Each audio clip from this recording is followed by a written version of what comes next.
Mon partenaire m'a trompé et j'ai tout perdu.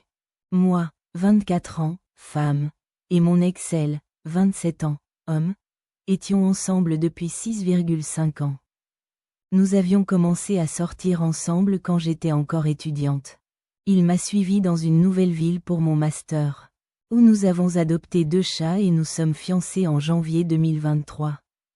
Il avait rencontré B, 20 ans, femme, au travail et nous étions tous devenus proches amis. Nous l'avons laissé rester chez nous une semaine lorsqu'elle devait fuir son ex et nous l'avons aidé à emménager dans son nouvel appartement.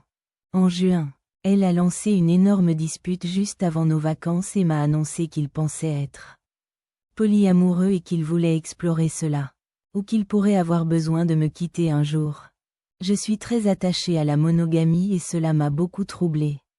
Mais pour sauver ma relation, j'ai accepté d'essayer quelque chose de casual avec B.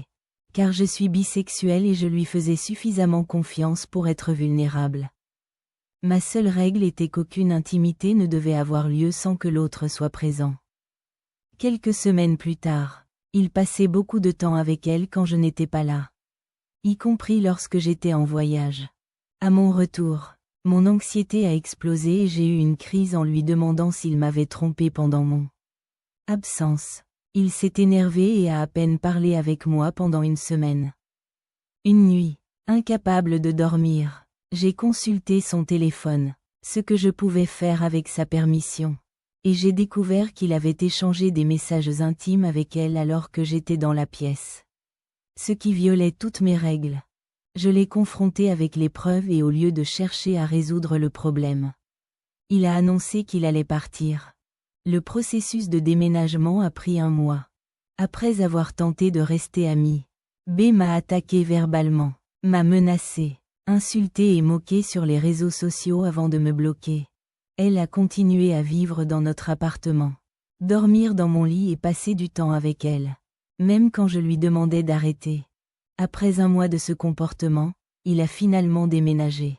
Je l'ai aidé malgré tout, même si B était là et malgré mes blessures. Quelques jours plus tard, lorsque je suis passée à son nouvel appartement avec des affaires dont il avait besoin, elle était présente. Il m'a dit de ne jamais revenir et qu'il voulait couper tout contact. Je suis brisée. Je vis dans un appartement que je ne peux pas me permettre avec 2 chats qui ne comprennent pas. Pourquoi leur « papa » ne revient pas? J'ai perdu mon meilleur ami et la personne avec qui je pensais passer ma vie, et je peine à tenir.